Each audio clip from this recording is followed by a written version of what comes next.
Good day, YouTube. Back with another one. BWI2ATXF, the channel, and today on the check engine light saga, we're going to go ahead and drop this all to the dealership. We're going to exercise our warranty.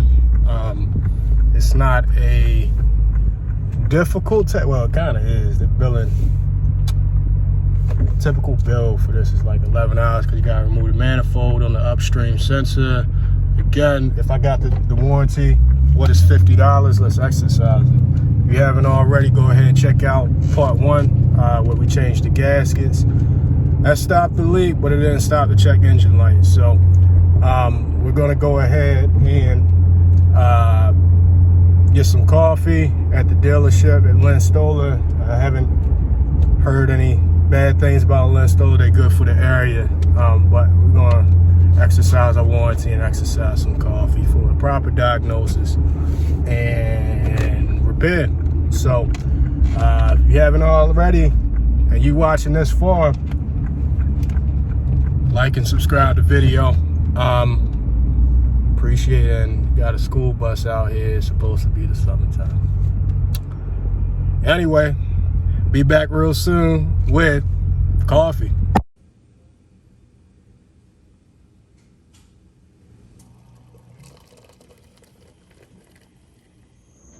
So I went in the dealership, first time, I'm kind of defensive, but of course you're in the same sense. No wash, it just introduces room for error, and I have a ceramic coating, as I've said in previous videos before. Just no wash, I do it myself. So we started off just asking, like, what are the symptoms? Of course, me being in IT, I know they gotta have something to go off of to know what they're diagnosing, right? So while I knew what was expected needed to be replaced, I tried to facilitate efforts there. So I gave symptoms related to the issue I'm having. So rough idle and poor fuel economy as well. Exercise caution when you take that technique. Make sure you know what you're doing and you're kind of educated, because it could make them rabbit hole down the wrong path. But I did feel confident knowing what was replaced. 2 hours later, I went ahead and spoke with the service advisor because they were exercising extra caution for my car, which I can appreciate. Take your time. I'd rather people just take their time instead of rushing it. Like, no, I'm going to cooperate with you. Just take your time. He mentioned it was the AF sensor. I thought it was AS sensor, and I was not familiar. And turns out it is AF, so Alpha Frank. That stands for the air fuel sensor. From my research online, I see that is a bit more sophisticated of a sensor than the O2 sensor. Debatably, it does the same thing, right? But I'm no mechanic. I'm not here to debate about that.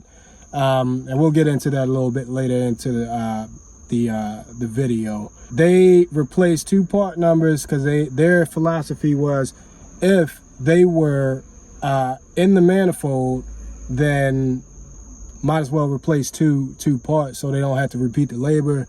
That's no money out of my pocket. It would be money out of the dealership's pocket as well as the warranty company's pocket. So it's a win-win for me.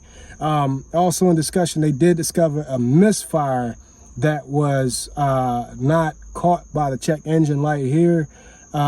Keep in mind, they have a very sophisticated diagnostic computer and equipment on the machine. So they may have discovered a misfire that was not enough to report on a check engine light. But what they were looking to do was replace my injectors too. And I was like, all right, out of curiosity, how much is all this going to cost? $6,000. Again, not my money. I paid for the warranty already, but I thought it was a little bit excessive. But if they said I needed it, then let's do it. I'm not doing it. Y'all do it. Let's do it. So I did bring up the concern since I was there. If I had to make another deductible, then so be it. You have the car, let's check it out. The infamous valley plate leak. I had low coolant in the reservoir. Went ahead and bought that up for them to take a look at it. They looked at the firewall. They said there's no dried up pink coolant. So they just went ahead and topped off the reservoir. No big deal. We'll just keep an eye on it. The professional diagnostic did confirm, based on my research and expert consultant, and shout out to David Perez down in Austin, was able to really coach me through this and look at the ODB2 reader reports. And he was able to confirm the diagnostic without any tools other than reporting 1,900 miles away. So shout out to the master mechanic, David Perez, for helping me investigate this issue. So if you haven't watched the previous video, I highly recommend that you do, not for sake of, you know, views or anything, but I did get some additional context. But continuing on from the last video, I was experiencing a long-term fuel trim. That acronym is LTFT, which effectively is exceeding the 20% threshold, more or less, and causing for the check engine light to trigger and dump fuel. Because the AF sensor is not operating in a optimum fashion, what happens, it just throws the whole kitchen sink at it, right? And hopes that the car doesn't misfire or operates to the best of its ability, because its sensing is off, whatever, it needs to be replaced. 1 week later. So 1 week later, after all these initial discussions have been had, warranty went ahead and cleared and authorized services for the replacement. What they were doing was they weren't going to take the injector approach just yet, because as I said and suspected, I thought it was a little bit aggressive. So because it was a $6,000 cost, then they were trying to just do like more of a gradual approach. They did get authorization to do both sensors, so left and right manifold, since they were in there. I appreciate that, because the labor was pretty much the same. You gotta lift up the engine, you gotta take off the cat back, etc., etc. So I'll leave the part numbers in the description. I'm not gonna say it out loud because people miss it anyway. No shade or shame, like just look at the comments. Back to the original discussion of air fuel sensor.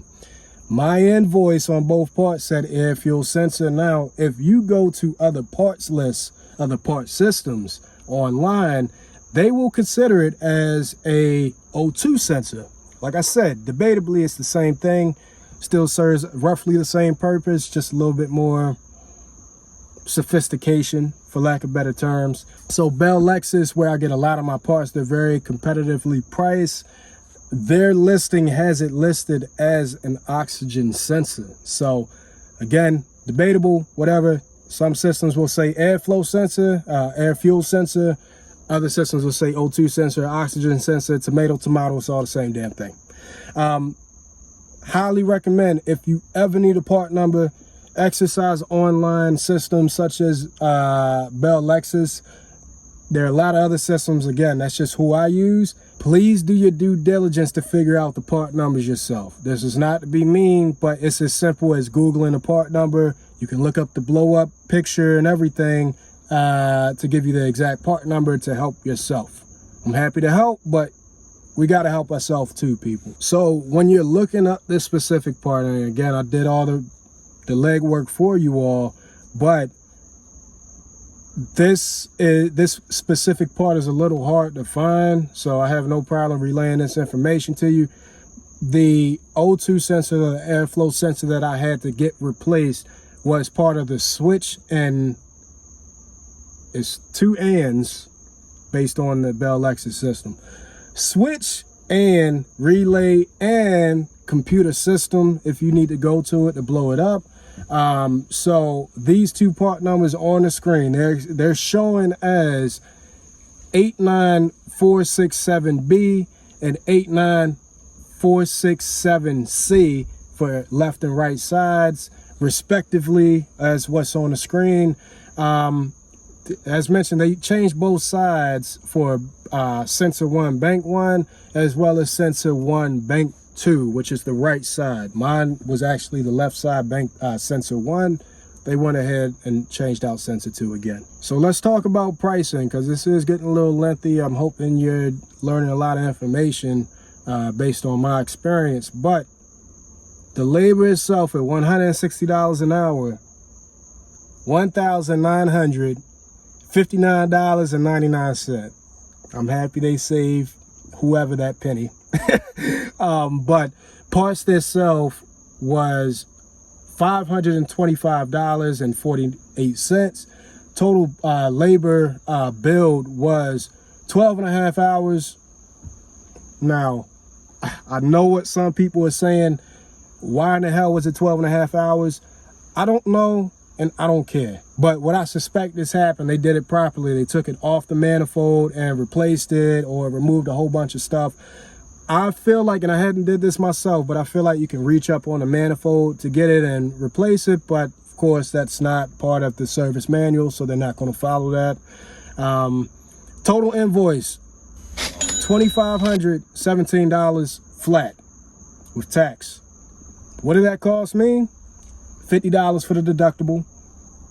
Easy, right? My upfront coverage cost was $1,642. That is for 60-month term,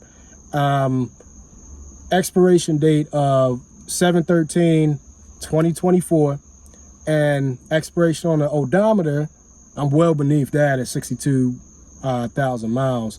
Set to expire at 116,000 miles. Now, we're going to get into a third-party warranty, and that's who facilitated the repair. I went with National Auto Care. It's a very comprehensive coverage. Recommend you do business with them or someone similar. Literally, based off the price that all the parts and labor included, it very well paid for itself without effort. This is without my 12.5 hours charge, and then really it probably would have been 24 for a learning curve. So Lexus or not, I get it's a Toyota, but shit happens. Apparently Toyota and Lexus are infamous for the O2 sensor going bad, or the airflow sensor going bad, air fuel, whatever. Just do your due diligence. If you can work on it yourself, and I can, that's fine, but just peace of mind. If you value peace of mind, get your warranty, and you won't have to worry about none of this shit. So, in summary, shout out to Len Stoler of Ricerstown, Maryland, and my service advisor, Liz. I know I said in previous videos, I'm very hesitant to deal with the dealer just because it's such a stressful time, but Len Stoler has actually exceeded expectations. I've heard this time and time again before, but we will be doing business in the future if needed. And I have some inevitable stuff coming up too, so I'll see y'all real soon. Make sure that y'all join the F in the Chat Discord channel. It's a dedicated Discord chat for ISF, GSF, RCF, IS500s, F Sport. That's a different video, how I feel about that. Buyers, current owners, feel free to join. Trying to grow the base here, but anyway, it's been another episode of BWI2ATXF, the channel. If you haven't already, go ahead, like and subscribe.